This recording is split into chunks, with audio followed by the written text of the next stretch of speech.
पर्व 22 संवत्सरण कथा। अथानंतर जब जिनेंद्र भगवान ने घातिया कर्मों पर विजय प्राप्त की तब समस्त संसार का संताप नष्ट हो गया, सारे संसार में शांति छा गई और केवल ज्ञान की उत्पत्ति रूप वायु के समूह से तीनों लोकों में क्षोभ उत्पन्न हो गया। उस समय क्षोभ को प्राप्त हुए समुद्र की लहरों के शब्द का अनुकरण करता हुआ कल्पवासी देवों का घंटा समस्त संसार को वाचालित कर रहा था।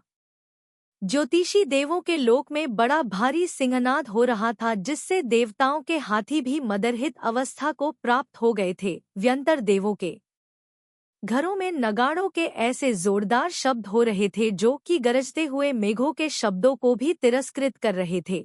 वो भवनवासी देवों, तुम भी आकाश में चलने वाले कल्पवासी देवों के साथ साथ भगवान के दर्शन से उत्पन्न हुए सुख अथवा शांति को ग्रहण करने के लिए आओ। इस प्रकार जोर जोर से घोषणा करता हुआ शंख भवनवासी देवों के भवनों में अपने आप शब्द करने लगा था। उसी समय समस्त इंद्रों के आसन भी शीघ्र ही कंपायमान हो गए थे, मानो जिनेंद्र देव को घातिया कर्मों के जीत लेने से जो गर्व हुआ था उसे वे सहन करने के लिए असमर्थ होकर ही कंपायमान होने लगे थे। जिन्होंने अपनी अपनी रहने अनुभाग से पकड़कर कमल रूपी अर्घ ऊपर को उठाए हैं और जो पर्वतों के समान ऊंचे हैं, ऐसे देवों के हाथी नृत्य कर रहे थे तथा वे ऐसे मालूम होते थे मानो बड़े बड़े सर्पों सहित पर्वत ही नृत्य कर रहे हों। अपनी लंबी लंबी शाखाओं रूपी हाथों से चारों ओर फूल बरसाते हुए कल्पवृक्ष ऐसे सुशोभित हो रहे थे मानो भगवान के लिए पुष्पांजलि ही समर्पित कर रहे हों।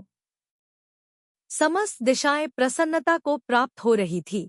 आकाश मेघों से रहित होकर सुशोभित हो रहा था और जिसने पृथ्वीलोक को धूलरहित कर दिया है, ऐसी ठंडी ठंडी हवा चल रही थी।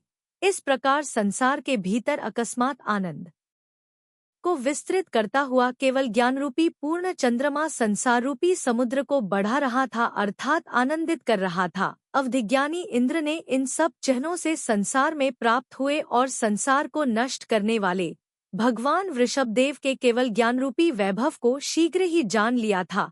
तदंतर परम आनंद को धारण करता हुआ इंद्र शीघ्र ही आसन से उठा और उस आनंद के भार से ही मानो नतमस्तक होकर उसने भगवान के लिए नमस्कार किया था। यह क्या है? इस प्रकार बड़े आश्चर्य से पूछती हुई इंद्राणी के लिए भी इंद्र ने भगवान के केवल ज्ञान की उत्पत्ति का समाचार बतलाया था। अथानंतर जब प्रस्थानकाल की सूचना देने वाले नगाड़े जोर जोर से शब्द कर रहे थे, तब इंद्र अनेक देवों से परिवृत होकर भगवान के केवल ज्ञान की पूजा करने के लिए निकला। उसी समय बलाहक देव ने एक कामग नाम का विमान बनाया, जिसका आकार बलाहक अर्थात मेघ के समान था और जो जम्बूद्वीप के प्रमाण था। वह विमान रत्नों का बना हुआ था और मोतियों की लटकती हुई मालाओं से सुशोभित हो रहा था तथा उस पर जो किंकिणियों के शब्द हो रहे थे उनसे वह ऐसा जान पड़ता था मानो संतोष से हंस ही रहा हो। जो अभियोग्य जाति के देवों में मुख्य था, ऐसे नागदत्त नाम के देव ने विक्रिया रिद्धि से एक ऐरावत हाथी बनाया। वह हाथी शरद ऋतु के बादलों के समान सफेद था, बहुत बड़ा था और उसने अपनी सफेदी से समस्त दिशाओं को सफेद कर दिया था। तदंतर सौधर्मेंद्र ने अपनी इंद्राणी और ऐशान इंद्र के साथ साथ विक्रिया रिद्धि से बने हुए उस दिव्यवाहन पर आरूढ़ होकर प्रस्थान किया। सबसे आगे किल्विशिक जाति के देव जोर जोर से सुंदर नगाड़ों के शब्द करते जाते थे और उनके पीछे इंद्र, सामानिक, त्रायस्त्रिंश, पारिषद, आत्मरक्ष, लोकपाल, अनीक और प्रकीर्णक जाति के देव अपनी अपनी सवारियों पर आरूढ़ हो इच्छानुसार जाते हुए सौधर्मेंद्र के पीछे पीछे जा रहे थे। उस समय अप्सराएं नृत्य कर रही थी, गंधर्व देव बाजे बजा रहे थे और किन्नरी जाति की देवियां गीत गा रही थी। इस प्रकार वह देवों की सेना बड़े वैभव के साथ जा रही थी। अब यहाँ पर इंद्र आदि देवों के कुछ लक्षण लिखे जाते हैं। अन्य देवों में न पाए जाने वाले अणिमा महिमा आदि गुणों से जो परम ऐश्वर्य को प्राप्त हो उन्हें इंद्र कहते हैं। जो आज्ञा और ऐश्वर्य के बिना अन्य सब गुणों से इंद्र के समान हो और इंद्र भी जिन्हें बड़ा मानता हो वे सामानिक देव कहलाते हैं। वे सामानिक जाति के देव इंद्रों के पिता, माता और गुरु के तुल्य होते हैं तथा ये अपनी मान्यता के अनुसार इंद्रों के समान ही सत्कार प्राप्त करते हैं। इंद्रों के पुरोहित मंत्री और अमात्यों, सदा साथ में रहने वाले मंत्री के समान जो देव होते हैं, वे त्रायस्त्रिंश कहलाते हैं। ये देव एक एक इंद्र की सभा में गिनती के 33-33 ही होते हैं। जो इंद्र की सभा में उपस्थित रहते हैं, उन्हें पारिषद कहते हैं। ये पारिषद जाति के देव इंद्रों के पीठमर्द अर्थात मित्रों के तुल्य होते हैं, और इंद्र उन पर अतिशय प्रेम रखता है। जो देव अंगरक्षक के समान तलवार ऊंची उठाकर इंद्र के चारों ओर घूमते रहते हैं, उन्हें आत्मरक्ष कहते हैं। यद्यपि इंद्र को कुछ भय नहीं रहता, तथापि ये देव इंद्र का वैभव दिखलाने के लिए ही उसके पास ही पास घूमा करते हैं। जो दुर्गरक्षक के समान स्वर्गलोक की रक्षा करते हैं, उन्हें लोकपाल कहते हैं, और सेना के समान प्यादे आदि जो 7 प्रकार के देव हैं, उन्हें अनीक कहते हैं। हाथी, घोड़े, रथ, प्यादे, बैल, गंधर्व और नृत्य करने वाली देवियां, यह 7 प्रकार की देवों की सेना है। नगर तथा देशों में रहने वाले लोगों के समान जो देव हैं, उन्हें प्रकीर्णक जानना चाहिए, और जो नौकर चाकरों के समान हैं, वे आभियोग्य कहलाते हैं। जिनके किल विष अर्थात पाप कर्म का उदय हो, उन्हें किल्विषिक देव कहते हैं। ये देव अंत्यजों की तरह अन्य देवों से बाहर रहते हैं।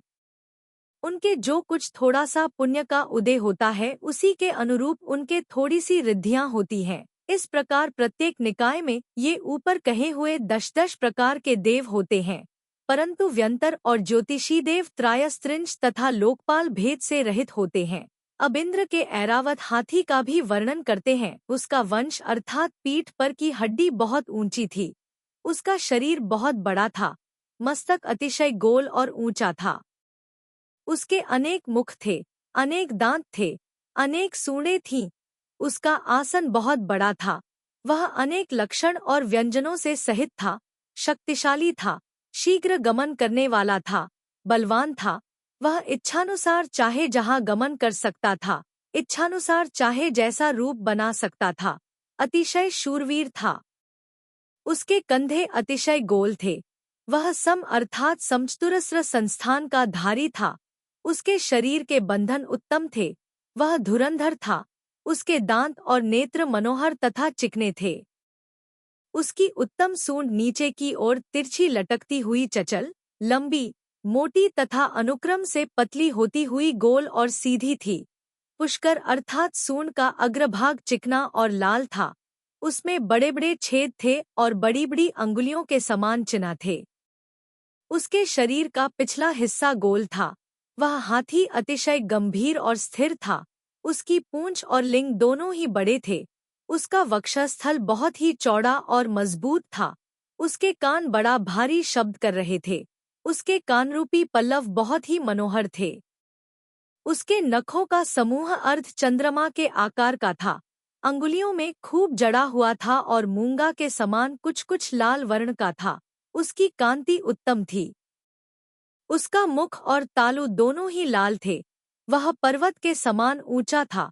उसके गंडस्थल भी बहुत बड़े थे। उसके जघन स्वर के समान थे। वह अतिशय लक्ष्मीमान था। उसके ओठ बड़े बड़े थे। उसका शब्द दुंदुभी शब्द के समान था। उच्छ्वास सुगंधित तथा दीर्घ था। उसकी आयु अपरिमित थी और उसका सभी कोई आदर करता था। वह सार्थक शब्दार्थ का जानने वाला था। स्वयं मंगल रूप था। उसका स्वभाव भी मंगल रूप था। वह शुभ था, बिना योनि के उत्पन्न हुआ था। उसकी जाति उत्तम थी अथवा उसका जन्म सबसे उत्तम था। वह पराक्रम, तेज, बल, शूरता, शक्ति, संघनन और वेग इन 7 प्रकार की प्रतिष्ठाओं से सहित था। वह अपने कानों के समीप बैठी हुई उन भ्रमरों की पंक्तियों को धारण कर रहा था जो कि गंडस्थलों से निकलते हुए मदरूपी जल के निर्झरनों से भीग गई थी, और ऐसी जान पड़ती थी मानो मद की दूसरी धाराएं ही हों।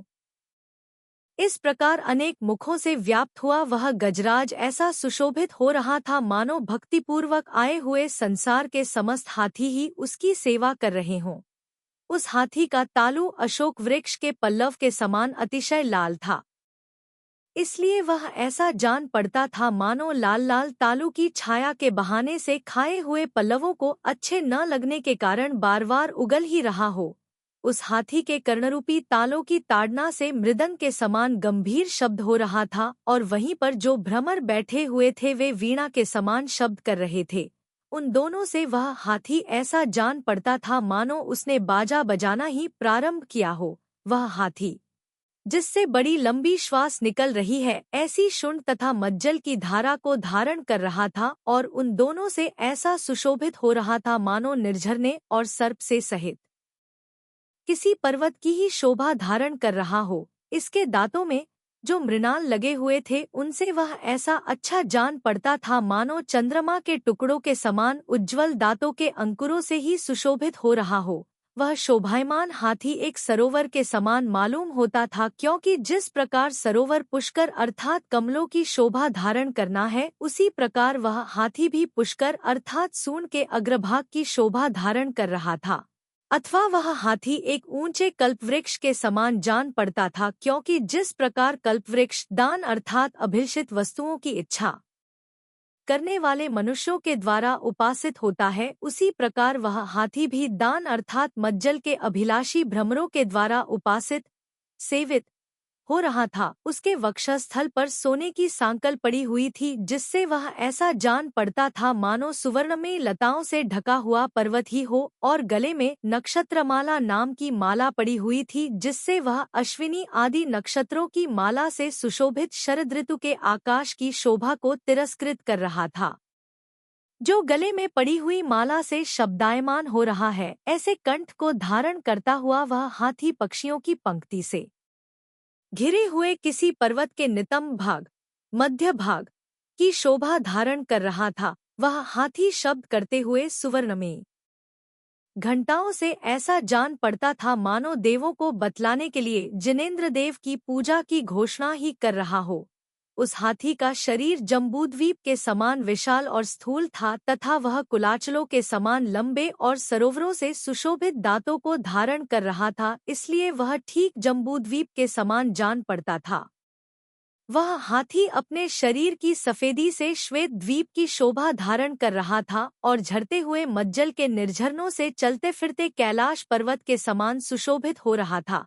इस प्रकार हाथियों की सेना के अधिपति देव ने जिसके विस्तार आदि का वर्णन ऊपर किया जा चुका है ऐसा बड़ा भारी ऐरावत हाथी बनाया। जिस प्रकार किसी पर्वत के शिखर पर फूले हुए कमलों से युक्त सरोवर सुशोभित होता है उसी प्रकार उस ऐरावत हाथी पर आरूढ़ हुआ इंद्र भी अतिशय सुशोभित हो रहा था। उस ऐरावत हाथी के 32 मुख थे, प्रत्येक मुख में 8-8 दांत थे, एक एक दांत पर एक एक सरोवर था, एक एक सरोवर में एक एक कमलिनी थी, एक एक कमलिनी में 32-32 कमल थे, एक एक कमल में 32-32 दल थे और उन लंबे लंबे प्रत्येक दलों पर जिनके मुखरूपी कमल मंद हास्य से सुशोभित हैं, जिनकी भौहें अतिशय सुंदर हैं और जो दर्शकों के चित्तरूपी वृक्षों में आनंदरूपी अंकुर उत्पन्न करा रही हैं, ऐसी 32-32 अप्सराएं लय सहित नृत्य कर रही थी।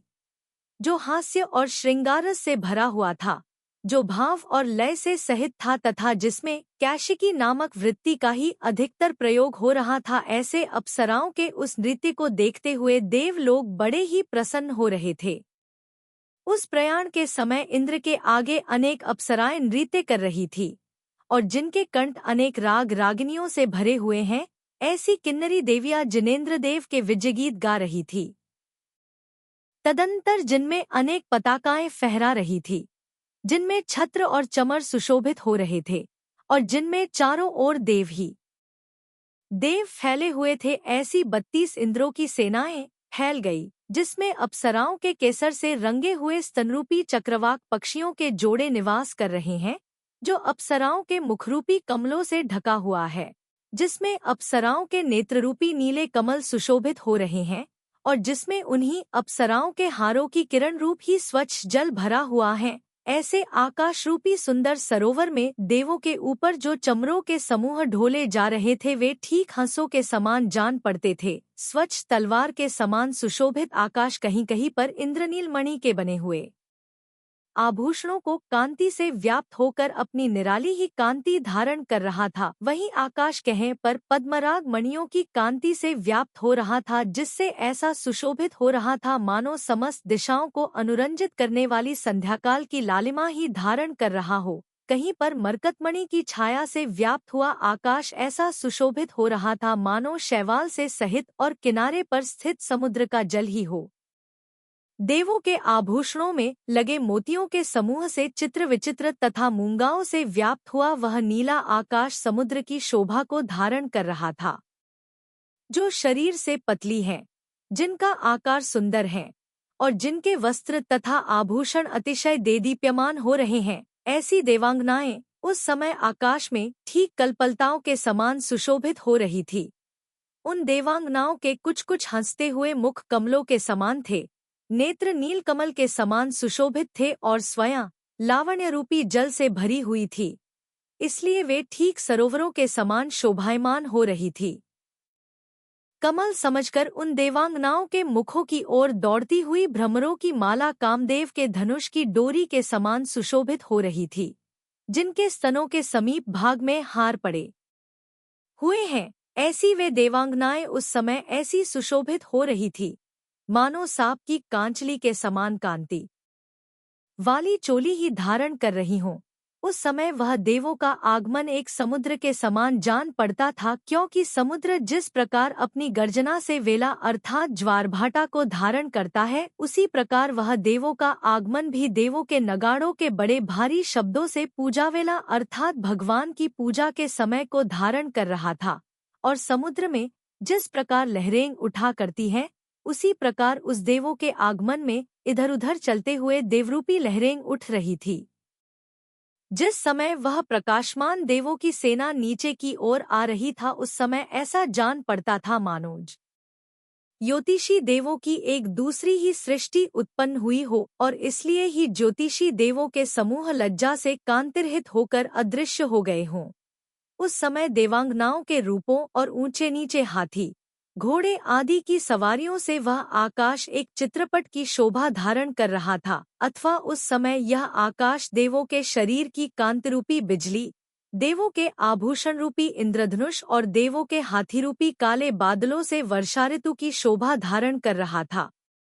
इस प्रकार जब सब देव अपनी अपनी देवियों सहित सवारियों और विमानों के साथ साथ आ रहे थे, तब खेद की बात थी कि वर्गलोक बहुत देर तक शून्य हो गया था। इस प्रकार उस समय समस्त आकाश को घेर कर आए हुए सुर और असुरों से यह जगत ऐसा सुशोभित हो रहा था मानो उत्पन्न होता हुआ कोई दूसरा दिव्य स्वर्ग ही हो, अथानंतर जिसमें देवरूपी कारीगरों ने सैकड़ों प्रकार की उत्तमोत्तम रचनाएं की हैं।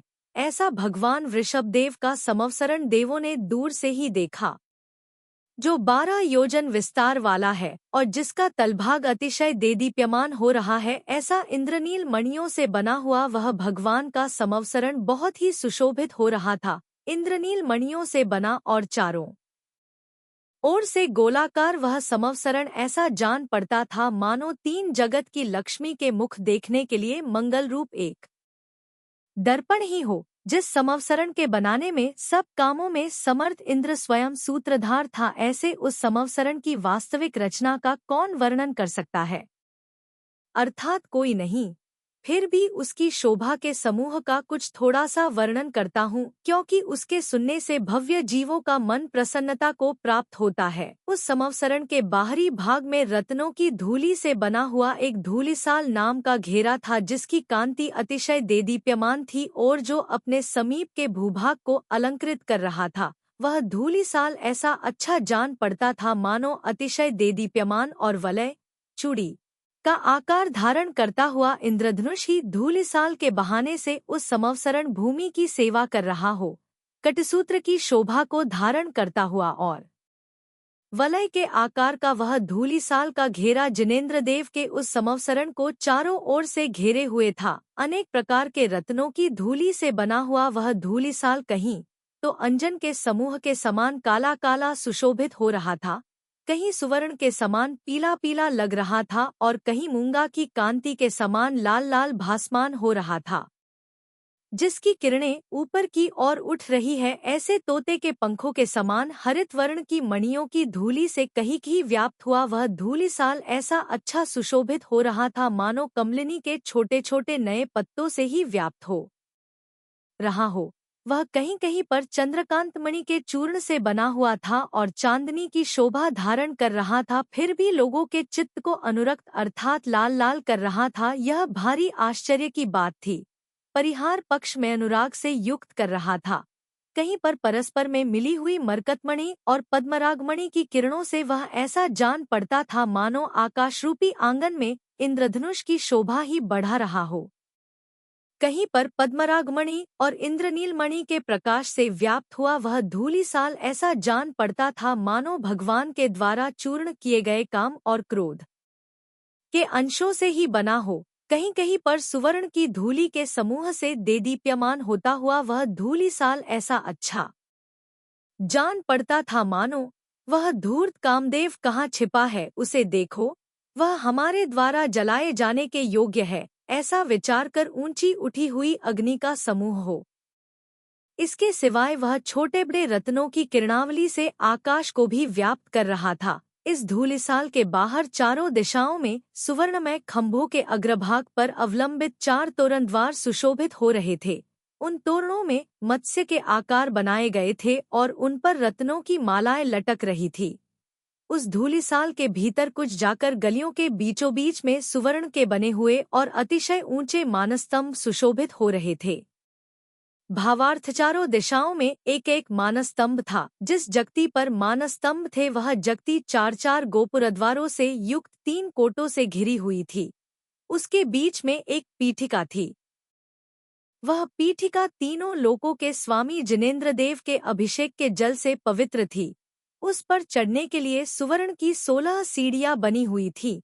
मनुष्य देवदानव आदि सभी उसकी पूजा करते थे और उस पर सदा पूजा के अर्थ पुष्पों का उपहार रखा रहता था। ऐसी उस पीठिका पर आकाश को स्पर्श करते हुए वे मानस्तंभ सुशोभित हो रहे थे जो दूर से दिखाई देते ही मिथ्यादृष्टि जीवों का अभिमान बहुत शीघ्र नष्ट कर देते थे। वे मानस्तंभ आकाश का स्पर्श कर रहे थे, महाप्रमाण के धारक थे, घंटाओं से घिरे हुए थे और चमर तथा ध्वजाओं से सहित थे। इसलिए ठीक दिग्गजों के समान सुशोभित हो रहे थे, क्योंकि दिग्गज भी आकाश का स्पर्श करने वाले, महाप्रमाण के धारक, घंटाओं से युक्त तथा चमर और ध्वजाओं से सहित होते हैं। 4 मानस्तंभ 4 दिशाओं में सुशोभित हो रहे थे और ऐसे जान पड़ते थे मानो उन मानस्तंभों के छल से भगवान के अनंत तुष्टय ही प्रकट हुए हो। उन मानस्तंभों के मूल भाग में जिनेंद्र भगवान की सुवर्णमय प्रतिमाएं विराजमान थी, जिनकी इंद्रलोक क्षीरसागर के जल से अभिषेक करते हुए पूजा करते थे। वे मानस्तंभ निरंतर बजते हुए बड़े बड़े बाजों से निरंतर होने वाले मंगलमय गानों और निरंतर प्रवृत्त होने वाले नृत्यों से सदा सुशोभित रहते थे। ऊपर जगती के बीच में जिस पीठिका का वर्णन किया जा चुका है, उसके मध्यभाग में 3 कटनीदार एक पीठ था। उस पीठ के अग्रभाग पर ही वे मानस्तंभ प्रतिष्ठित थे। उनका मूल भाग बहुत ही सुंदर था। वे सुवर्ण के बने हुए थे, बहुत ऊंचे थे। उनके मस्तक पर 3 छत्र फिर रहे थे। इंद्र के द्वारा बनाए जाने के कारण उनका दूसरा नाम इंद्रध्वज भी रूढ़ हो गया था। उनके देखने से मिथ्यादृष्टि जीवों का सब मान नष्ट हो जाता था। उनका परिमाण बहुत ऊंचा था और 3 लोक के जीव उनका सम्मान करते थे, इसलिए विद्वान लोग उन्हें सार्थक नाम से मानस्तंभ कहते थे, जो अनेक प्रकार के कमलों से सहित थी, जिनमें स्वच्छ जल भरा हुआ था और जो भव्य जीवों की विशुद्धता के समान जान पड़ती थी। ऐसी बावड़ियां उन मानस्तंभों के समीपवर्ती भूभाग को अलंकृत कर रही थी, जो फूले हुए सफेद और नीले कमल रूपी संपदा से सहित थी।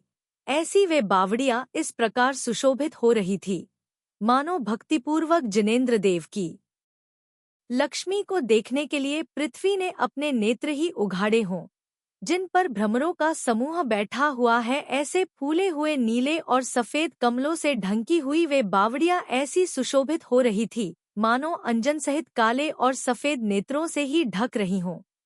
वे बावड़ियों एक एक दिशा में 4-4 थी और उनके किनारे पर पक्षियों की शब्द करती हुई पंक्तियां बैठी हुई थी, जिनसे वे ऐसी जान पड़ती थी मानो उन्होंने शब्द करती हुई ढीली करधनी ही धारण की हो। उन बावड़ियों में मणियों की सीढ़ियां लगी हुई थी, उनके किनारे की ऊंची उठी हुई जमीन फटिकमणि की बनी हुई थी और उनमें पृथ्वी से निकलता हुआ लावण्यरूपी जल भरा हुआ था। इस प्रकार वे प्रसिद्ध बावड़ियां कृत्रिम नदी के समान सुशोभित हो रही थी। वे बावड़ियां भ्रमरों की गुंजार से ऐसी जान पड़ती थी मानो अच्छी तरह से अरहंत भगवान के गुण ही गा रही हो। उठती हुई बड़ी बड़ी लहरों से ऐसी जान पड़ती थी मानो जिनेंद्र भगवान की विजय से संतुष्ट होकर नृत्य ही कर रही हों। चकवाचकवियों के शब्दों से ऐसी जान पड़ती थी मानो जिनेंद्र देव का स्तवन ही कर रही हों। स्वच्छ जल धारण करने से ऐसी जान पड़ती थी मानो संतोष ही प्रकट कर रही हों, और किनारे पर बने हुए पांव धोने के कुंडों से ऐसी जान पड़ती थी मानो अपने अपने पुत्रों से सहित ही हों। इस प्रकार नंदोत्तरा आदि नामों को धारण करने वाली बावड़ियां बहुत ही अधिक सुशोभित हो रही थी। उन बावड़ियों से थोड़ी ही दूर आगे जाने पर प्रत्येक वीथी गली को छोड़कर जल से भरी हुई एक परिखा थी जो कि कमलों से व्याप्त थी और समवसरण की भूमि को चारों ओर से घेरे हुए थी। स्वच्छ जल से भरी हुई और मनुष्यों को पवित्र करने वाली वह परिखा ऐसी सुशोभित हो रही थी मानो परिखा का रूप धरकर आकाशगंगा ही भगवान की सेवा करने के लिए आई हो। वह परिखा स्फटिकमणि के निशंत के समान स्वच्छ जल से भरी हुई थी और उसमें समस्त तारा तथा नक्षत्रों का प्रतिबिंब पड़ रहा था, इसलिए वह आकाश की शोभा धारण कर रही थी। वह परिखा अपने रत्नमय किनारों पर मधुर शब्द करती हुई पक्षियों की माला धारण कर रही थी, जिससे ऐसी जान पड़ती थी मानो लहरों रूपी हाथों से पकड़ने योग्य उत्तम कांति वाली करधनी ही धारण कर रही हो।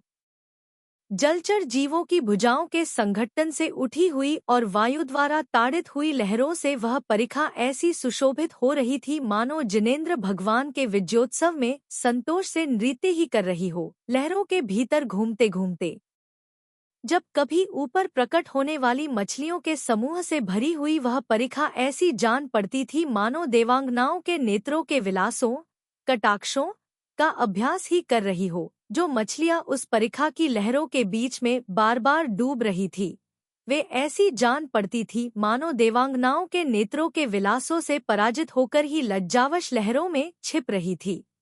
उस परिखा के भीतरी भूभाग को एक लतावन घेरे हुए था। वह लतावन लताओं, छोटी छोटी झाड़ियों और वृक्षों में उत्पन्न हुए सब ऋतुओं के फूलों से सुशोभित हो रहा था। उस लतावन में पुष्परूपी हास्य से उज्ज्वल अनेक पुष्पलताएं सुशोभित हो रही थी, जो कि स्पष्ट रूप से ऐसी जान पड़ती थी मानो देवांगनाओं के मंद हास्य का अनुकरण ही कर रही हों। मनोहर गुंजार करते हुए भ्रमरों से जिनका अंत भाग ढका हुआ है, ऐसी उस वन की लताएं इस भांति सुशोभित हो रही थी मानो उन्होंने अपना शरीर नील वस्त्र से ही ढक लिया हो। उस लतावन की अशोक लताएं लाल लाल नए पत्ते धारण कर रही थी और उनसे वे ऐसी जान पड़ती थी मानो अप्सराओं के लाल लाल हाथरूपी पल्लवों के साथ स्पर्धा ही कर रही हों। मंद मंद वायु के द्वारा उड़ी हुई केशर से व्याप्त हुआ और जिसने समस्त दिशाएं पीली पीली कर दी है, ऐसा वहां का आकाश सुगंधित चूर्ण अथवा चंदोवे की शोभा धारण कर रहा था। उस लतावन में प्रत्येक फूल पर मधुर शब्द करते हुए भ्रमर बैठे हुए थे, जिनसे वह ऐसा जान पड़ता था मानो हजार नेत्रों को धारण करने वाले इंद्र के विलास की विडंबना ही कर रहा हो। फूलों की मंजरियों के समूह से सघन पराग को ग्रहण करता हुआ और लताओं को हिलाता हुआ वायु उस लतावन में धीरे धीरे बह रहा था। उस लतावन में बने हुए मनोहर क्रीड़ा पर्वत, शैयाओं से सुशोभित लतागृह और ठंडी ठंडी हवा देवांगनाओं को बहुत ही संतोष पहुंचाती थी। उस वन में अनेक कुसुमित अर्थात फूली हुई और रजस्वला अर्थात पराग से भरी हुई लताओं का मधुव्रत अर्थात भ्रमर स्पर्श कर रहे थे। सो ठीक ही है, क्योंकि मधुपाई अर्थात मद्य पीने वालों के पवित्रता कहाँ हो सकती है। भावार्थ, जिस प्रकार मधु मदिरा पान करने वाले पुरुषों के पवित्र और अपवित्र का कुछ भी विचार नहीं रहता, वे रजोधर्म से युक्त ऋतुमती स्त्री का भी स्पर्श करने लगते हैं। इसी प्रकार मधु, पुष्परस का पान करने वाले उन भ्रमरों के भी पवित्र अपवित्र का कुछ भी विचार नहीं था, क्योंकि वे ऊपर कहीं हुई कुसुमित और रजस्वला लतारूपी स्त्रियों का स्पर्श कर रहे थे। यथार्थ में कुसुमित और रजस्वला लताएं अपवित्र नहीं होती। यहाँ कवि ने श्लेष और समासोक्ति अलंकार की प्रधानता से ही ऐसा वर्णन किया है। उस वन के लतागृहों के बीच में पड़ी हुई बर्फ के समान शीतल स्पर्श वाली चंद्रकांतमणि की शिलाएं इंद्रों के विश्राम के लिए हुआ करती थी। उस लतावन के भीतर की ओर कुछ मार्ग उल्लंघन कर निषद पर्वत के आकार का सुवर्णमय पहला कोट था, जो कि उस समवसरण भूमि को चारों ओर से घेरे हुए था। उस समवसरण भूमि के चारों ओर स्थित रहने वाला वह कोट ऐसा सुशोभित हो रहा था मानो मनुष्यलोक की भूमि के चारों ओर स्थित हुआ मानुषोत्तर पर्वत ही हो।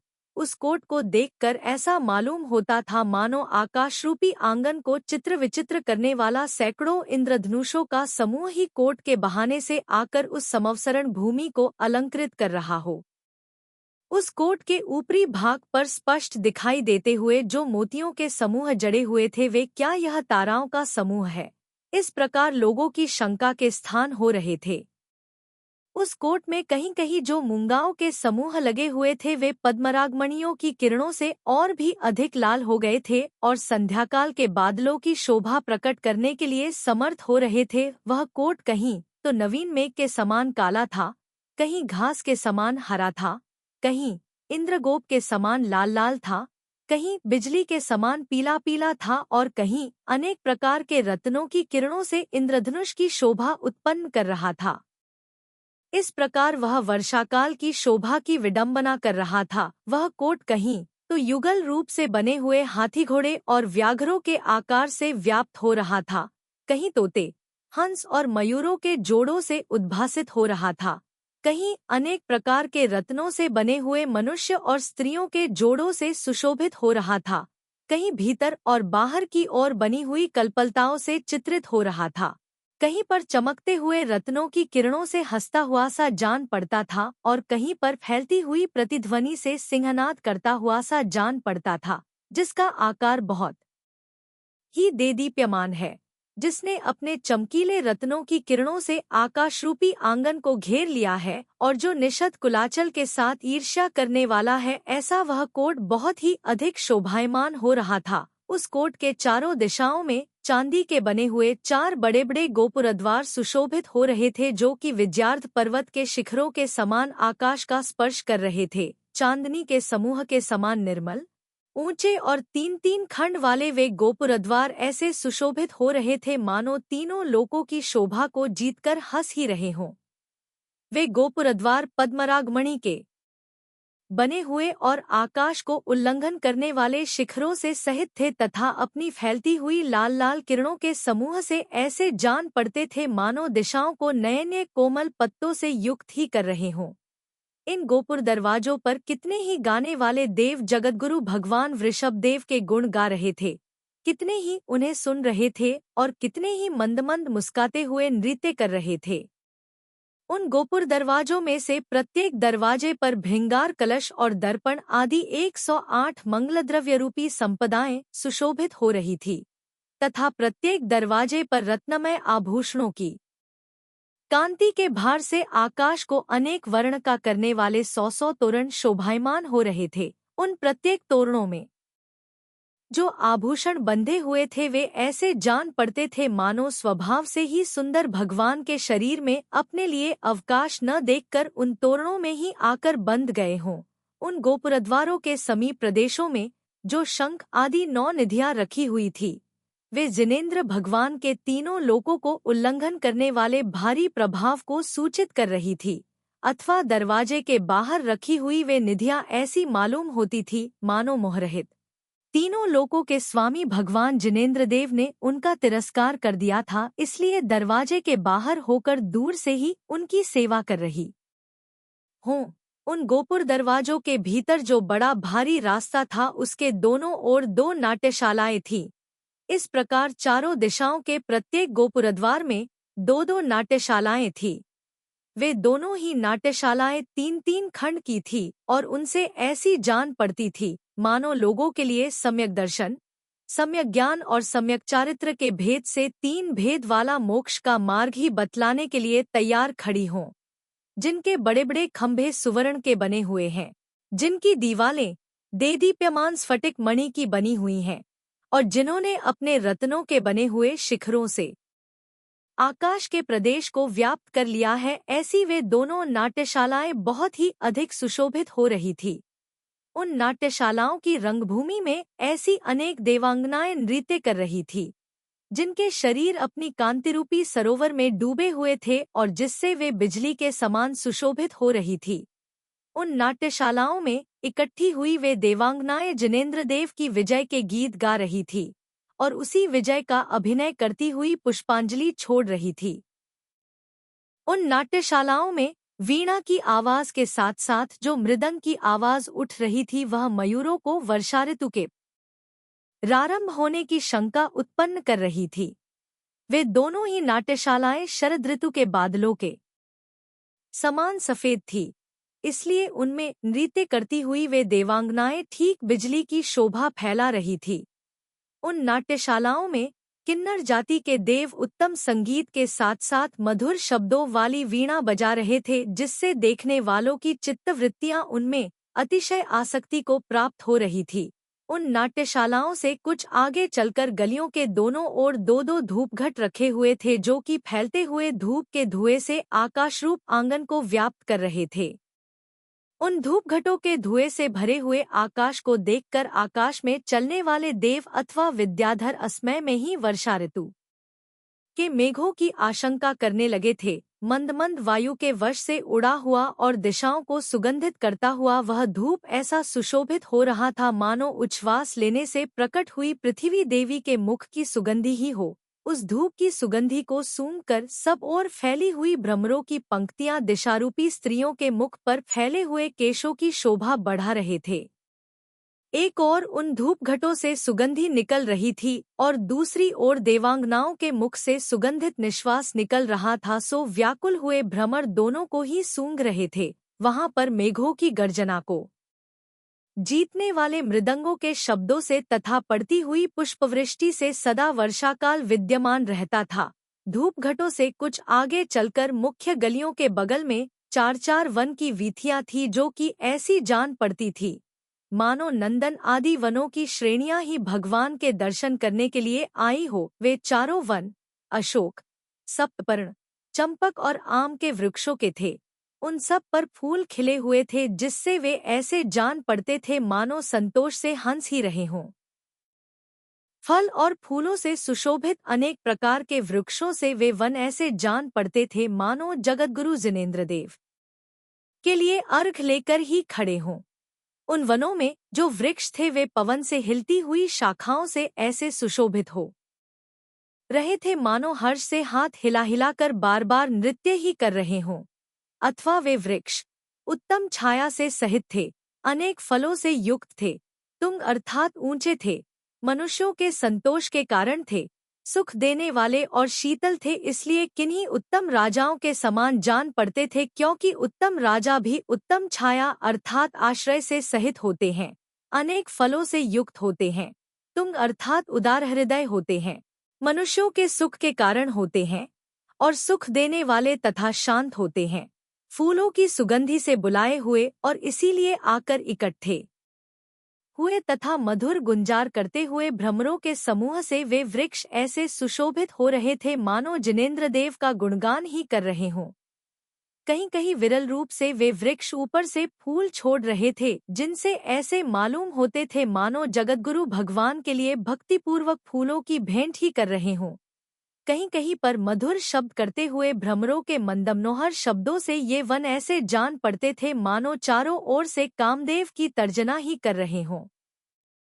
उन वनों में कोयलों के जो मधुर शब्द हो रहे थे, उनसे वे वन ऐसे अच्छे सुशोभित हो रहे थे मानो जिनेंद्र भगवान की सेवा करने के लिए इंद्रों को ही बुला रहे हों। उन वनों में वृक्षों के नीचे की पूरी फूलों के पराग से ढकी हुई थी, जिससे वह ऐसी मनोहर जान पड़ती थी मानो उसका तलभाग सुवर्ण की धूली से ही ढक रहा हो। इस प्रकार वे वन वृक्षों से बहुत ही रमणीय जान पड़ते थे। वहां पर होने वाली फूलों की वर्षा ऋतुओं के परिवर्तन को कभी नहीं देखती थी, अर्थात वहां सदा ही सब ऋतुओं के फूल फूले रहते थे। उन वनों के वृक्ष इतने अधिक प्रकाशमान थे कि उनसे वहां न तो रात का ही व्यवहार होता था और न दिन का ही। वहां सूर्य की किरणों का प्रवेश नहीं हो पाता था, जिससे ऐसा जान पड़ता था मानो वहां के वृक्षों की शीतलता से डरकर ही सूर्य ने अपने कर अर्थात किरणों पक्ष में हाथों का संकोच कर लिया हो। उन वनों के भीतर कहीं पर तिखुंटी और कहीं पर चौखूंटी बावड़ियां थी, तथा वे बावड़ियां स्नान कर बाहर निकली हुई देवांगनाओं के स्तनों पर लगी हुई केसर के घुल जाने से पीली पीली हो रही थी। उन वनों में कहीं कमलों से युक्त छोटे छोटे तालाब थे, कहीं कृत्रिम पर्वत बने हुए थे और कहीं मनोहर महल बने हुए थे और कहीं पर क्रीड़ा मंडप बने हुए थे, कहीं सुंदर वस्तुओं के देखने के घर अजायब घर बने हुए थे, कहीं चित्रशालाएं बनी हुई थी और कहीं एक खंड की तथा कहीं दो तीन आदि खंडों की बड़े बड़े महलों की पंक्तियां बनी हुई थी। कहीं हरी घास से युक्त भूमि थी, कहीं इंद्रगोप नाम के कीड़ों से व्याप्त पृथ्वी थी, कहीं अतिशय मनोज्ञ तालाब थे और कहीं उत्तम बालू के किनारों से सुशोभित नदियां बह रही थी। वे चारों ही वन उत्तम स्त्रियों के समान सेवन करने योग्य थे, क्योंकि वे वन भी उत्तम स्त्रियों के समान ही मनोहर थे, मेदुर अर्थात अतिशय चिकने थे। उन्निद्र कुसुम अर्थात फूले हुए फूलों से सहित, पक्ष में ऋतुधर्म से सहित थे, सश्री अर्थात शोभा से सहित थे और कामद अर्थात इच्छित पदार्थों के पक्ष में काम के देने वाले थे, अथवा वे वन स्त्रियों के उत्तरीय ओढ़ने की चुनरी वस्त्र के समान सुशोभित हो रहे थे, क्योंकि जिस प्रकार स्त्रियों का उत्तरीय वस्त्र आतप की बाधा को नष्ट कर देता है, उसी प्रकार उन वनों ने भी आतप की बाधा को नष्ट कर दिया था।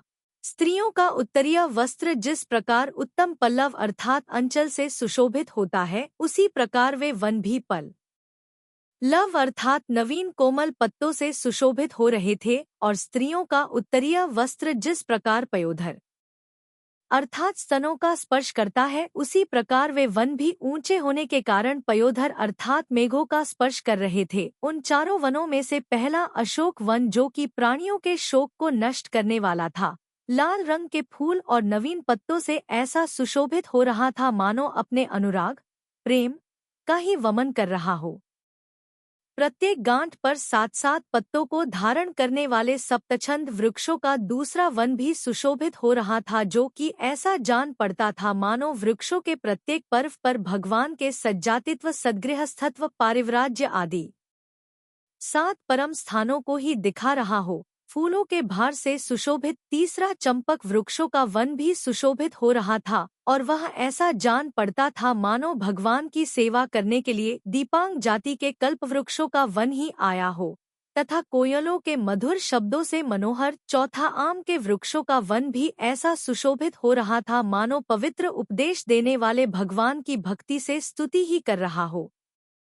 अशोक वन के मध्य भाग में एक बड़ा भारी अशोक का वृक्ष था, जो कि सुवर्ण की बनी हुई 3 कटनीदार ऊंची पीठिका पर स्थित था। वह वृक्ष, जिनमें 4-4 गोपुरद्वार बने हुए हैं, ऐसे 3 कोटों से घिरा हुआ था तथा उसके समीप में ही छत्र, चमर, भृंगार और कलश आदि मंगलद्रव्य रखे हुए थे। जिस प्रकार जम्बूद्वीप की मध्य भूमि में जम्बूवृक्ष सुशोभित होता है, उसी प्रकार उस अशोकवन की मध्य भूमि में वह अशोक नामक चैत्यवृक्ष सुशोभित हो रहा था, जिसने अपनी शाखाओं के अग्रभाग से समस्त दिशाओं को व्याप्त कर रखा है। ऐसा वह अशोक वृक्ष ऐसा शोभायमान हो रहा था मानो समस्त संसार को अशोकमय अर्थात शोकरहित करने के लिए ही उद्यत हुआ हो।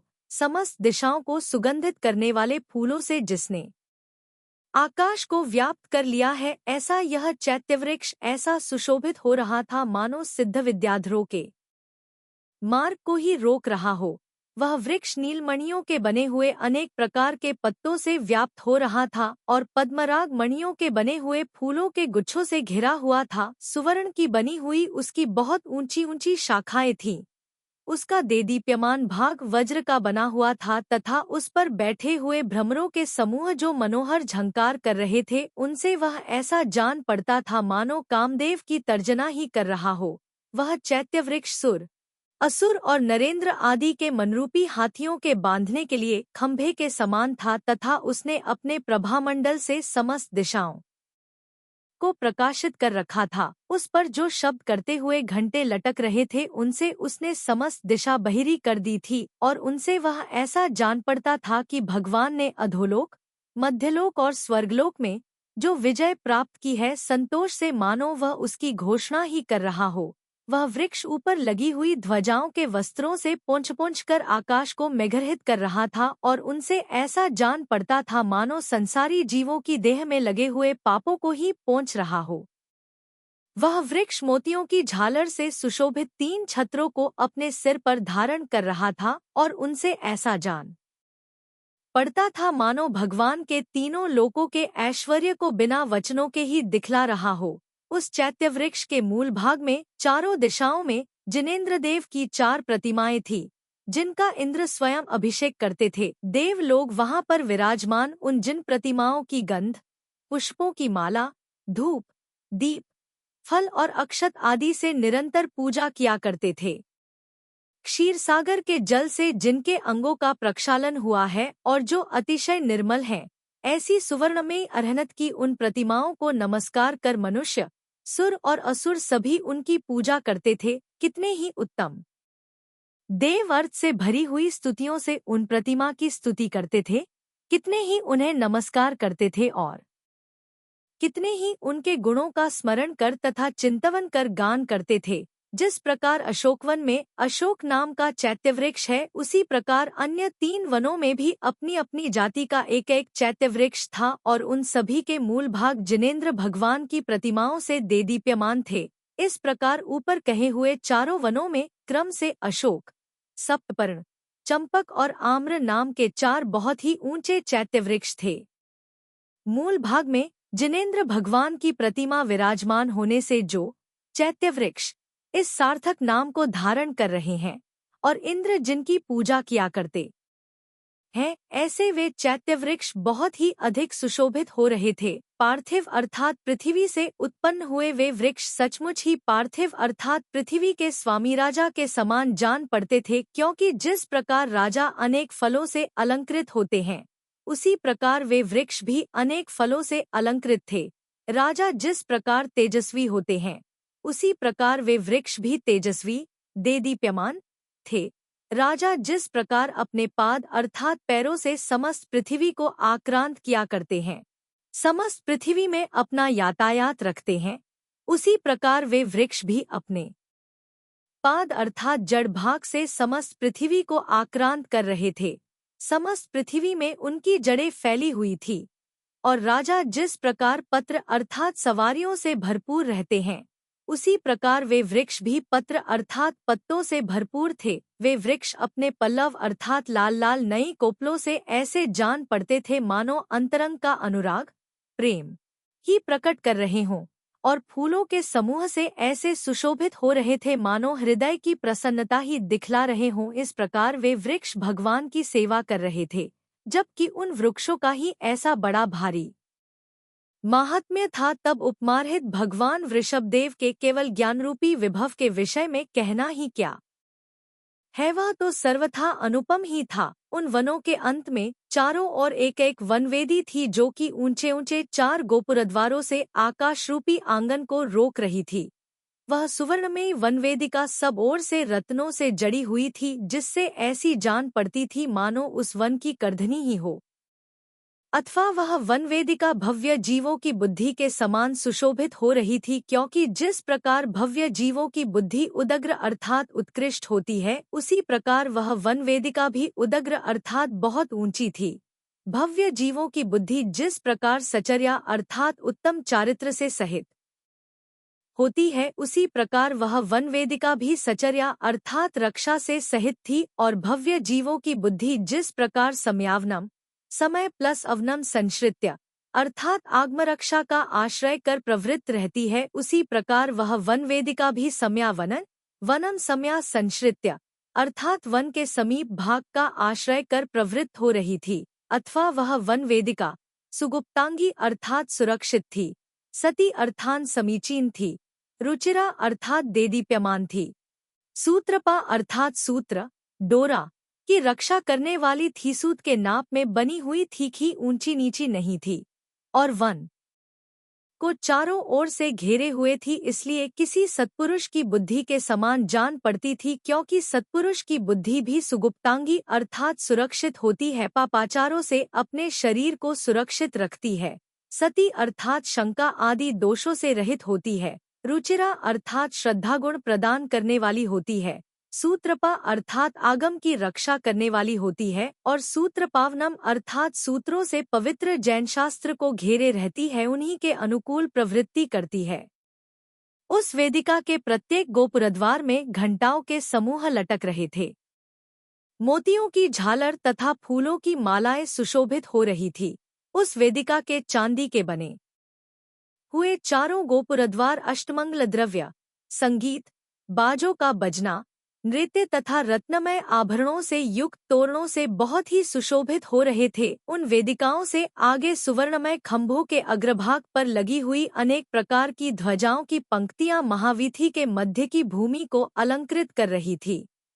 वे ध्वजाओं के खंभे मणिमयी पीठिकाओं पर स्थिर थे, देदीप्यमान कांति से युक्त थे, जगतमान्य थे और अतिशय ऊंचे थे, इसलिए किन्हीं उत्तम राजाओं के समान सुशोभित हो रहे थे, क्योंकि उत्तम राजा भी मणिमय आसनों पर स्थित होते हैं, बैठते हैं, देदीप्यमान कांति से युक्त होते हैं, जगतमान्य होते हैं, संसार के लोग उनका सत्कार करते हैं और अतिशय उन्नत अर्थात उदार हृदय होते हैं। उन खंभों की चौड़ाई 88 अंगुल कही गई है और उनका अंतर 25-25 धनुष प्रमाण जानना चाहिए। सिद्धार वृक्ष, चैत्य वृक्ष, कोट, वन वेदिका, स्तूप, तोरण सहित मानस्तंभ और ध्वजाओं के खंभे, ये सब तीर्थंकरों के शरीर की ऊंचाई से 12 गुने ऊंचे होते हैं और विद्वानों ने इनकी चौड़ाई आदि इनकी लंबाई के अनुरूप बतलाई है। इसी प्रकार आगम के जानने वाले विद्वानों ने वन के मकान और पर्वतों की भी यही ऊंचाई बतलाई है, अर्थात ये सब भी तीर्थंकर के शरीर से 12 गुने ऊंचे होते हैं।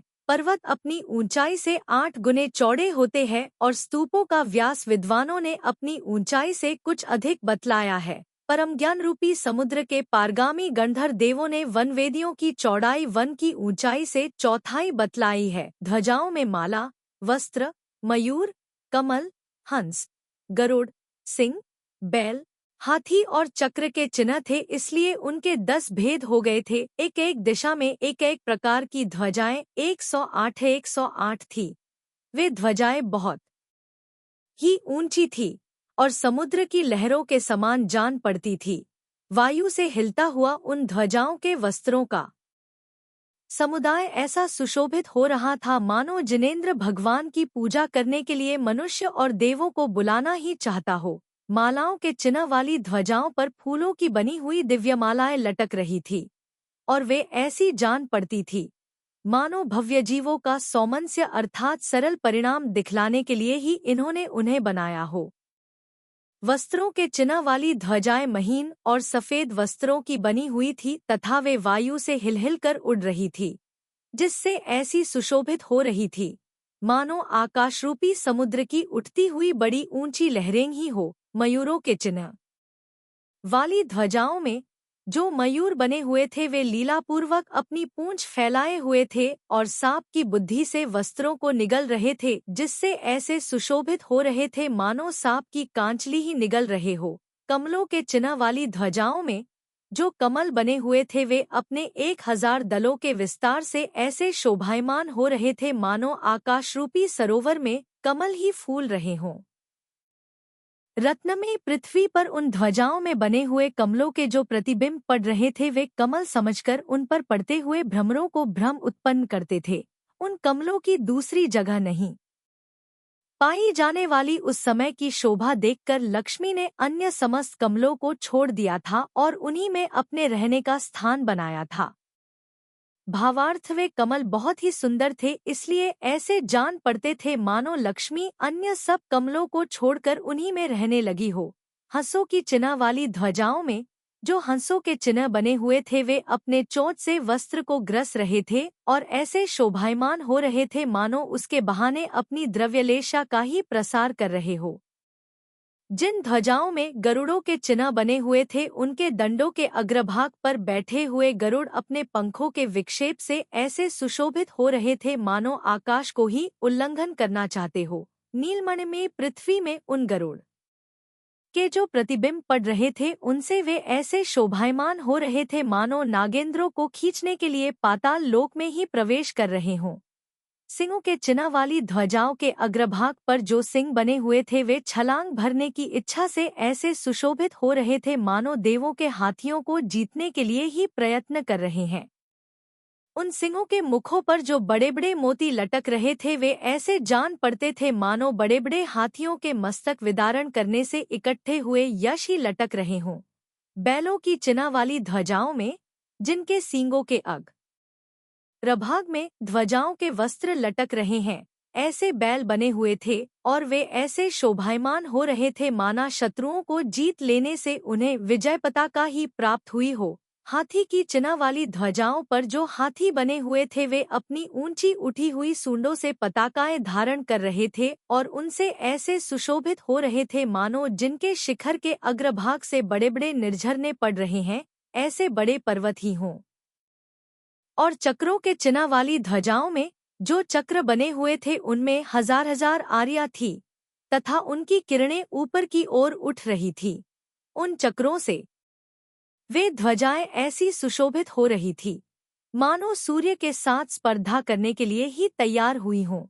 इस प्रकार वे महाध्वजाएं ऐसी फहरा रही थी मानो आकाश को साफ ही कर रही हों अथवा दिशारूपी स्त्रियों को आलिंगन ही कर रही हों अथवा पृथ्वी का आस्फालन ही कर रही हों। इस प्रकार मोहनीय कर्म को जीत लेने से प्राप्त हुई वे ध्वजाएं अन्य दूसरी जगह नहीं पाए जाने वाले भगवान के तीनों लोकों के स्वामित्व को प्रकट करती हुई बहुत ही सुशोभित हो रही थी। एक एक दिशा में वे सब ध्वजाएं 1080 थी और चारों दिशाओं में 4320 थी। उन ध्वजाओं के अनंतर ही भीतर के भाग में चांदी का बना हुआ एक बड़ा भारी कोट था जो कि बहुत ही सुशोभित था और अद्वितीय अनुपम होने पर भी द्वितीय था अर्थात दूसरा कोट था। पहले कोट के समान इसके भी चांदी के बने हुए 4 गोपुरद्वार थे और वे ऐसे सुशोभित हो रहे थे मानो वे गोपुरद्वारों के बहाने से इकट्ठी हुई पृथ्वी रूपी देवी के हास्य की शोभा ही हों। जिनमें अनेक आभरण सहित तोरण लगे हुए हैं ऐसे उन गोपुरद्वारों में जो निधियां रखी हुई थी वे कुबेर के ऐश्वर्य की भी हंसी उड़ाने वाली बड़ी भारी कांति को फैला रही थी। उस कोट की और सब विधि पहले कोट के वर्णन के साथ ही कही जा चुकी है। पुनरुक्ति दोष के कारण यहाँ फिर से उसका विस्तार के साथ वर्णन नहीं किया जा रहा है। पहले के समान यहाँ भी प्रत्येक महावीथी के दोनों ओर 2 नाट्यशालाएं थी और 2 धूपघट रखे हुए थे। इस कक्षा में विशेषता इतनी है कि धूपघटों के बाद गलियों के बीच के अंतराल में कल्पवृक्षों का वन था जो कि अनेक प्रकार के रत्नों की कांति के फैलने से देदीप्यमान हो रहा था। उस वन के वे कल्पवृक्ष बहुत ही ऊंचे थे, उत्तम छाया वाले थे, फलों से सुशोभित थे और अनेक प्रकार की माला वस्त्र तथा आभूषणों से सहित थे, इसलिए अपनी शोभा से राजाओं के समान जान पड़ते थे क्योंकि राजा भी बहुत ऊंचे अर्थात अतिशय श्रेष्ठ अथवा उदार होते हैं। उत्तम छाया अर्थात कांति से युक्त होते हैं, अनेक प्रकार की वस्तुओं की प्राप्ति रूपी फलों से सुशोभित होते हैं और तरह तरह की माला वस्त्र तथा आभूषणों से युक्त होते हैं। उन कल्पवृक्षों को देखकर ऐसा मालूम होता था मानो अपने 10 प्रकार के कल्पवृक्षों की पंक्तियों से युक्त हुए देवकुरु और उत्तरकुरु ही भगवान की सेवा करने के लिए आए हों। उन कल्पवृक्षों के फल आभूषणों के समान जान पड़ते थे, नवीन कोमल पत्ते वस्त्रों के समान मालूम होते थे और शाखाओं के अग्रभाग पर लटकती हुई मालाएं बड़ी बड़ी जटाओं के समान सुशोभित हो रही थी। उन वृक्षों के नीचे छायातल में बैठे हुए देव और धरणेंद्र अपने अपने भवनों में प्रेम छोड़कर वहीं पर चिरकाल तक क्रीड़ा करते रहते थे। ज्योतिष्कदेव ज्योतिरंग जाति के कल्पवृक्षों में कल्पवासी देव दीपांग जाति के कल्प वृक्षों में और भवनवासियों के इंद्र मालांग जाति के कल्प वृक्षों में यथायोग्य प्रीति धारण करते थे। भावार्थ, जिस देव को जो वृक्ष अच्छा लगता था वे उसी के नीचे क्रीड़ा करते थे। वह कल्प वृक्षों का वन वधूवर के समान सुशोभित हो रहा था, क्योंकि जिस प्रकार वधूवर मालाओं से सहित होते उसी प्रकार वह वन भी मालाओं से सहित था। वधूवर जिस प्रकार आभूषणों से युक्त होते हैं उसी प्रकार वह वन भी आभूषणों से युक्त था। जिस प्रकार वधूवर सुंदर वस्त्र पहने रहते हैं उसी प्रकार उस वन में सुंदर वस्त्र टंगे हुए थे। जिस प्रकार वरवधू के अधर ओठ पल्लव के समान लाल होते हैं उसी प्रकार उस वन के पल्लव नए पत्ते लाल थे। वरवधू के आसपास जिस प्रकार दीपक जला करते हैं उसी प्रकार उस वन में भी दीपक जल रहे थे, और वरवधू जिस प्रकार अतिशय सुंदर होते हैं उसी प्रकार वह वन भी अतिशय सुंदर था। भावार्थ, उस वन में कहीं मालांग जाति के वृक्षों पर मालाएं लटक रही थी, कहीं भूषणांग जाति के वृक्षों पर भूषण लटक रहे थे, कहीं वस्त्रांग जाति के वृक्षों पर सुंदर सुंदर वस्त्र टंगे हुए थे, कहीं उन वृक्षों में नए नए लाल लाल पत्ते लग रहे थे, और कहीं दीपांग जाति के वृक्षों पर अनेक दीपक जल रहे थे। उन कल्प वृक्षों के मध्यभाग में सिद्धार्थ वृक्ष थे।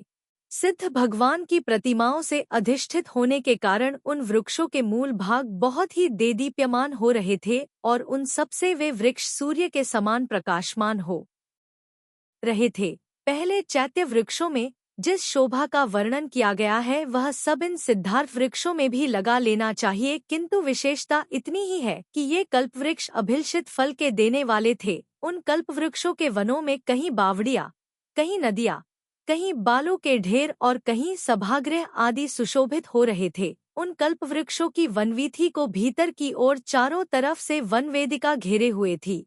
वह वनवेदिका सुवर्ण की बनी हुई थी और 4 गोपुरद्वारों से सहित थी। उन गोपुरद्वारों में तोरण और मंगलद्रव्य रूप संपदाओं का वर्णन पहले ही किया जा चुका है तथा उनकी लंबाई चौड़ाई आदि भी पहले के समान ही जानना चाहिए। उन गोपुरद्वारों के आगे भीतर की ओर बड़ा लंबा चौड़ा रास्ता था और उसके दोनों ओर देवरूप कारीगरों के द्वारा बनाई हुई अनेक प्रकार के मकानों की पंक्तियां थीं, जिनके बड़े बड़े खंभे सुवर्ण के बने हुए हैं, जिनके अधिष्ठान बंधन अर्थात नीम वज्रमी हैं, जिनकी सुंदर दीवालें चंद्रकांतमणियों की बनी हुई हैं, और जो अनेक प्रकार के रत्नों से चित्र विचित्र हो रहे हैं।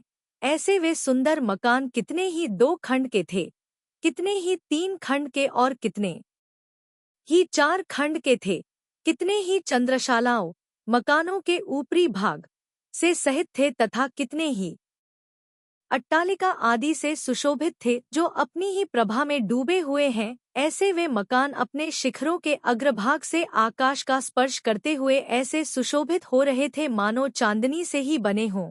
कहीं पर कूटागार, अनेक शिखरों वाले अथवा झूला देने वाले मकान, कहीं पर सभागृह और कहीं पर प्रेक्षागृह, नाट्यशाला अथवा अजायब घर सुशोभित हो रहे थे।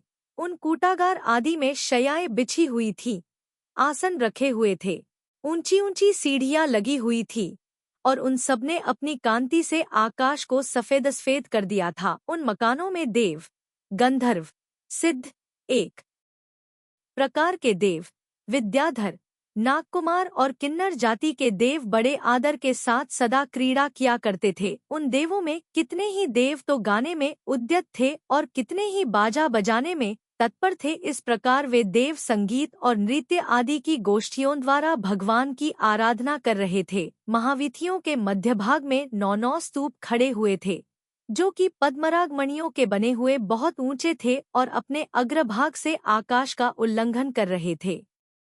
सिद्ध और अरहत भगवान की प्रतिमाओं के समूह से वे स्तूप चारों ओर से चित्र विचित्र हो रहे थे और ऐसे सुशोभित हो रहे थे मानो मनुष्यों का अनुराग ही स्तूपों के आकार को प्राप्त हो गया हो। वे स्तूप ठीक मेरु पर्वत के समान सुशोभित हो रहे थे, क्योंकि जिस प्रकार मेरु पर्वत अपनी ऊंचाई से आकाश को घेरे हुए है, उसी प्रकार वे स्तूप भी अपनी ऊंचाई से आकाश को घेरे हुए थे।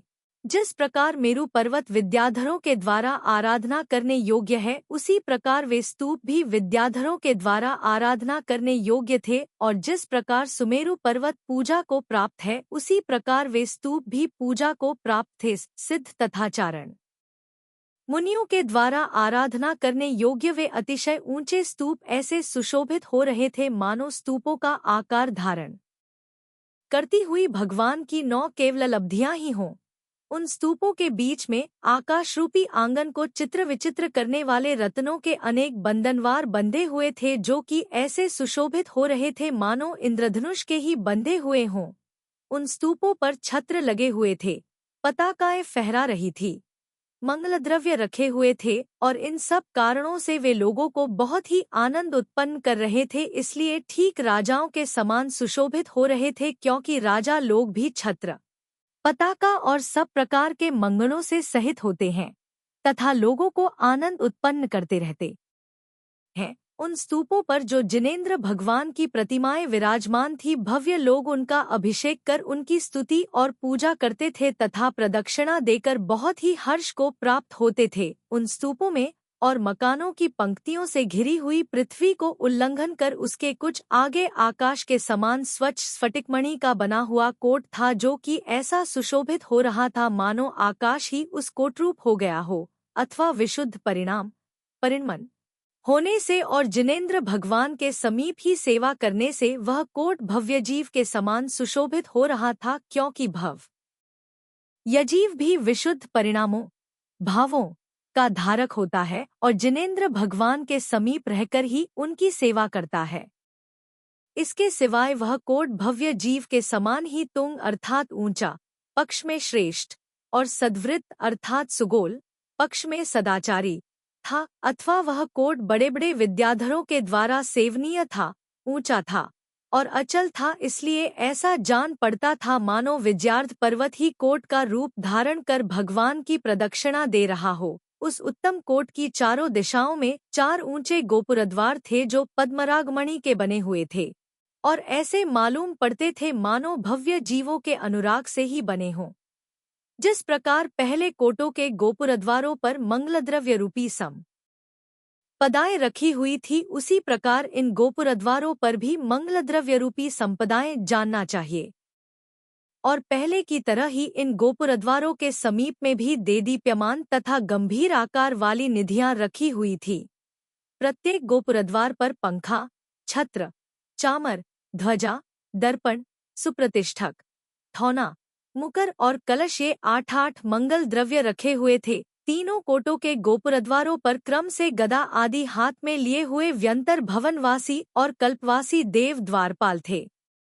भावार्थ पहले कोट के दरवाजों पर व्यंतर देव पहरा देते थे, दूसरे कोट के दरवाजों पर भवनवासी पहरा देते थे और तीसरे कोट के दरवाजों पर कल्पवासी देव पहरा दे रहे थे। ये सभी देव अपने अपने हाथों में गदा आदि हथियारों को लिए हुए थे। तदंतर उस आकाश के समान स्वच्छ स्फटिकमणि के कोट से लेकर पीठ पर्यंत लंबी और महवीथियों, बड़े बड़े रास्तों के अंतराल में आश्रित 16 दीवालें थी। भावार्थ चारों दिशाओं की चारों महावीथियों के अगल बगल दोनों ओर 8 दीवालें थी और 2-2 के हिसाब से चारों विदिशाओं में भी 8 दीवालें थी। इस प्रकार सब मिलाकर 16 दीवालें थी। ये दीवालें स्फटिक कोट से लेकर पीठ पर्यंत लंबी थी और 12 सभाओं का विभाग कर रही थी, जो आकाश स्फटिक से बनी हुई है, जिनकी निर्मल कांति चारों ओर फैल रही है और जो प्रथम पीठ के किनारे तक लगी हुई हैं। ऐसी वे दीवालें चांदनी के समान आचरण कर रही थी। वे दीवालें अतिशय पवित्र थीं, समस्त वस्तुओं के प्रतिबिंब दिखला रही थी और बड़े भारी ऐश्वर्य से सहित थी, इसलिए ऐसी सुशोभित हो रही थी मानो जगत के भर्ता भगवान वृषभदेव की श्रेष्ठ विद्याएं हो। उन दीवालों के ऊपर रत्नमय खंभों से खड़ा हुआ और आकाश स्फटिकमणि का बना हुआ बहुत बड़ा भारी शोभायुक्त श्रीमंडप बना हुआ था। वह श्रीमंडप वास्तव में श्रीमंडप था, क्योंकि वहां पर परमेश्वर भगवान वृषभदेव ने मनुष्य, देव और धरणेंद्रों के समीप तीनों लोकों की श्री लक्ष्मी स्वीकृत की थी। तीनों लोकों के समस्त जीवों को स्थान दे सकने के कारण जिसे बड़ा भारी वैभव प्राप्त हुआ है, ऐसा वह श्रीमंडप आकाश के अंतभाग में ऐसा सुशोभित हो रहा था मानो प्रतिबिंबित हुआ दूसरा आकाश ही हो। भावार्थ उस श्रीमंडप का ऐसा अतिशय था कि उसमें एक साथ तीनों लोकों के समस्त जीवों को स्थान मिल सकता था, और वह अतिशय ऊंचा तथा स्वच्छ था। उस श्रीमंडप के ऊपर यक्षदेवों के द्वारा छोड़े हुए फूलों के समूह नीचे बैठे हुए मनुष्य के हृदय में ताराओं की शंका कर रहे थे। उस श्रीमंडप में मदोन्मत्त शब्द करते हुए भ्रमरों के द्वारा सूचित होने वाली फूलों की मालाएं मानो जिनेंद्र देव के चरणकमलों की छाया की शीतलता के आश्रय से ही कभी म्लानता को प्राप्त नहीं होती थीं, कभी नहीं मुरझाती थी। भावार्थ श्रीमंडप में स्फटिकमणि की दीवालों पर जो सफेद फूलों की मालाएं लटक रही थी, वे रंग की समानता के कारण अलग से पहचान में नहीं आती थी, परंतु उन पर शब्द करते हुए जो काले काले मदोन्मत्त भ्रमर बैठे हुए थे उनसे ही उनकी पहचान होती थी। वे मालाएं सदा हरी भरी रहती थी, कभी मुरझाती नहीं थी, जिससे ऐसा जान पड़ता था मानो भगवान के चरणकमलों की शीतल छाया का आश्रय पाकर ही नहीं मुरझाती हों। उस श्रीमंडप में नीलकमलों के उपहारों पर बैठी हुई भ्रमरों की पंक्ति रंग की सदृशता के कारण अलग से दिखाई नहीं देती थी, केवल गुंजार शब्दों से प्रकट हो रही थी। आहा, जिनेंद्र भगवान का यह कैसा अद्भुत महात्म्य था कि केवल 1 योजन लंबे चौड़े उस श्रीमंडप में समस्त मनुष्य, सुर और असुर एक दूसरे को बाधा न देते हुए सुख से बैठ सकते थे।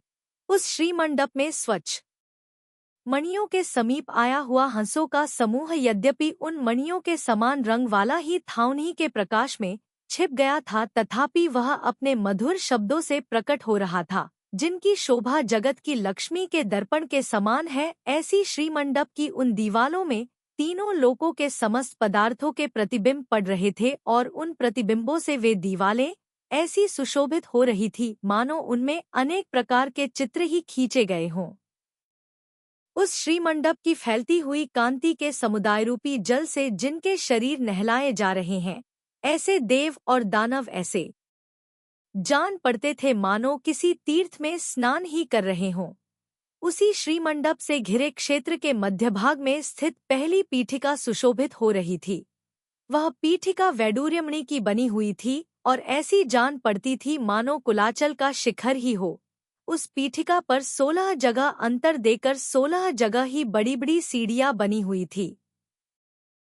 4 जगह तो 4 महादिशाओं अर्थात पूर्व, पश्चिम, उत्तर और दक्षिण में 4 महावीथियों के सामने थी, और 12 जगह सभा के कोटों के प्रत्येक प्रवेश द्वार पर थी। उस पीठिका को अष्टमंगलद्रव्य रूपी संपदाएं और यक्षों के ऊंचे ऊंचे मस्तकों पर रखे हुए धर्मचक्र अलंकृत कर रहे थे, जिनमें लगे हुए रत्नों की किरणें ऊपर की ओर उठ रही हैं। ऐसे हजार हजार आराओं वाले वे धर्मचक्र ऐसे सुशोभित हो रहे थे मानो पीठिकारूपी उद्याचल से उद्य होते हुए सूर्य के बिंब ही हों। उस प्रथम पीठिका पर सुवर्ण का बना हुआ दूसरा पीठ था, जो सूर्य की किरणों के साथ स्पर्धा कर रहा था और आकाश को प्रकाशमान बना रहा था। उस दूसरे पीठ के ऊपर 8 दिशाओं में 8 बड़ी बड़ी ध्वजाएं सुशोभित हो रही थी, जो बहुत ऊंची थी और ऐसी जान पड़ती थी मानो इंद्रों को स्वीकृत 8 लोकपाल ही हो। चक्र, हाथी, बैल, कमल, वस्त्र, सिंह, गरुड़ और माला के चिन्ह से सहित तथा सिद्ध भगवान के 8 गुणों के समान निर्मल वे ध्वजाएं बहुत अधिक सुशोभित हो रही थी। वायु से हिलते हुए देदीप्यमान वस्त्रों की फटकार से वे ध्वजाएं ऐसी जान पड़ती थी मानो पापरूपी धूलि का सम्मार्जन ही कर रही हों, अर्थात पापरूपी धूलि को झाड़ ही रही हों। उस दूसरे पीठ पर तीसरा पीठ था, जो कि सब प्रकार के रत्नों से बना हुआ था, बड़ा भारी था और चमकते हुए रत्नों की किरणों से अंधकार के समूह को नष्ट कर रहा था। वह पीठ 3 कटनियों से युक्त था तथा श्रेष्ठ रत्नों से बना हुआ था, इसलिए ऐसा सुशोभित हो रहा था मानो उस पीठ का रूप धरकर सुमेरु पर्वत ही भगवान की उपासना करने के लिए आया हो। वह पीठ रूपी पर्वत चक्रस्थित था, इसलिए चक्रवर्ती के समान जान पड़ता था। ध्वजा स्थित था, इसलिए ऐरावत हाथी के समान मालूम होता था और सुवर्ण का बना हुआ था, इसलिए महामेरु के समान सुशोभित हो रहा था। पुष्पों के समूह को छूने के लिए जो भ्रमर उस पीठ पर बैठे हुए थे उन पर सुवर्ण की छाया पड़ रही थी, जिससे वे ऐसे सुशोभित हो रहे थे मानो सुवर्ण के ही बने हों। जिसने समस्त लोक को नीचा कर दिया है, जिसकी कांति अतिशय देदीप्यमान है और जो देव तथा धरणेंद्रों के द्वारा पूजित है, ऐसा वह पीठ जिनेंद्र भगवान के शरीर के समान सुशोभित हो रहा था, क्योंकि जिनेंद्र भगवान के शरीर ने भी समस्त लोकों को नीचा कर दिया, या उसकी कांति भी अतिशय देदीप्यमान थी और वह भी देव तथा धरणेंद्रों के द्वारा पूजित था। अथवा वह पीठ सुमेरु पर्वत की शोभा धारण कर रहा था, क्योंकि जिस प्रकार सुमेरु पर्वत ज्योतिर्गण अर्थात ज्योतिषी देवों के समूह से घिरा हुआ है, उसी प्रकार वह पीठ भी ज्योतिर्गण अर्थात किरणों के समूह से घिरा हुआ था। जिस प्रकार सुमेरु पर्वत सर्वोत्तर अर्थात सब क्षेत्रों से उत्तर दिशा में है, उसी प्रकार वह पीठ भी सर्वोत्तर अर्थात सबसे उत्कृष्ट था। और जिस प्रकार सुमेरु पर्वत जन्माभिषेक के समय जगतगुरु जिनेंद्र भगवान को धारण करता है, उसी प्रकार वह पीठ भी समवसरण भूमि में जिनेंद्र भगवान को धारण कर रहा था। इस प्रकार 3 कटनीदार वह पीठ था, उसके ऊपर विराजमान हुए जिनेंद्र भगवान ऐसे सुशोभित हो रहे थे जैसे कि 3 लोक के शिखर पर विराजमान हुए सिद्ध परमेष्ठी सुशोभित होते हैं। आकाश के समान स्वच्छ स्फटिकमणियों से बने हुए तीसरे कोट के भीतर का विस्तार 1 योजन प्रमाण था। इसी प्रकार तीनों वन, लतावन, अशोक आदि के वन और कल्पवृक्ष वन तथा ध्वजाओं से रुकी हुई भूमि का विस्तार भी 1-1 योजन प्रमाण था और परिखा भी धूलिसाल से 1 योजन चलकर थी। यह सब विस्तार जिनेंद्रदेव का कहा हुआ है। आकाश स्फटिकमणियों से बने हुए कोट से कल्प वृक्षों के वन की वेदिका आधा योजन दूर थी और उसी साल से रथमपीठ पाव योजन दूरी पर था। पहले पीठ के मस्तक का विस्तार आधे कोश का था। इसी प्रकार दूसरे और तीसरे पीठ की मेखलाएं भी प्रत्येक 750 धनुष चौड़ी थी। महावीथियों अर्थात गोपुरद्वारों के सामने के बड़े बड़े रास्ते 1-1 कोश चौड़े थे और 16 दीवालें अपनी ऊंचाई से 8वें भाग चौड़ी थी। उन दीवालों की ऊंचाई का वर्णन पहले कर चुके हैं। तीर्थंकरों के शरीर की ऊंचाई से 12 गुनी प्रथम पीठ रूप जगती 8 धनुष ऊंची जाननी चाहिए और विद्वान लोग द्वितीय पीठ को उससे आधा अर्थात 4 धनुष ऊंचा जानते हैं। इसी प्रकार तीसरा पीठ भी 4 धनुष ऊंचा था तथा सिंहासन और धर्मचक्र की ऊंचाई 1 धनुष मानी गई है। इस प्रकार ऊपर कहे अनुसार जिनेंद्र भगवान की समवसरण सभा बनी हुई थी। अब उसके बीच में जो जिनेंद्र भगवान के विराजमान होने का स्थान अर्थात गंधकुटी बनी हुई थी, उसका वर्णन भी मेरे मुख से सुनो। इस प्रकार जब गणनायक गौतम स्वामी ने अतिशय स्पष्ट, मधुर, योग्य और तत्वार्थ के स्वरूप का बोध कराने वाले वचनों से जिनेंद्र भगवान की संवसरण सभा का वर्णन किया, तब जिस प्रकार प्रातःकाल के समय कमलिनियों का समूह प्रफुल्लित कमलों को धारण करता है, उसी प्रकार जिसका अंतःकरण प्रबोध को प्राप्त हुआ है, ऐसे श्रेणिक राजा ने अपने प्रफुल्लित मुख को धारण किया था। अर्थात गौतम स्वामी के वचन सुनकर राजा श्रेणिक का मुखरूपी कमल हर्ष से प्रफुल्लित हो गया था। मिथ्या दृष्टियों के मिथ्यामतरूपी अंधकार को नष्ट करने वाली अतिशय योग्य और वचन संबंधी दोषों से रहित गणधर गौतम स्वामी की उस वाणी को सुनकर सभा में बैठे हुए सब लोग मुनियों के साथ साथ जिनेंद्र भगवान में परम प्रीति को प्राप्त हुए थे। उस समय उन सभी सभासदों के नेत्र हर्ष से प्रफुल्लित हो रहे थे, जिससे वे ऐसे जान पड़ते थे मानो सूर्य की किरण रूपी लक्ष्मी का आश्रय पाकर फूले हुए कमलों के समूह ही हों, जिनके केवल ज्ञान की उत्तम पूजा करने का अभिलाषी तथा अद्भुत विभूति को धारण करने वाला इंद्र चारों निकायों के देवों के साथ आकर दूर से ही एकीकृत हुआ था और समवसरण भूमि को देखता हुआ अतिशय प्रसन्न हुआ था। ऐसे श्री जिनेंद्र देव सदा जयवंत रहें। क्या यह देवलोक की नई सृष्टि है, अथवा यह जिनेंद्र भगवान का प्रभाव है, अथवा ऐसा नियोग ही है, अथवा यह इंद्र का ही प्रभाव है? इस प्रकार अनेक तर्क वितर्क करते हुए देवों के समूह जिसे बड़े कौतुक के साथ देखते थे, ऐसी वह भगवान की समवसरण भूमि सदा जयवंत रहे। इस प्रकार आर्ष नाम से प्रसिद्ध भगवत जिनसेनाचार्य प्रणीत त्रिषष्ट लक्षण महापुराण के संग्रह में समवसरण का वर्णन करने वाला 22वां पर्व समाप्त हुआ।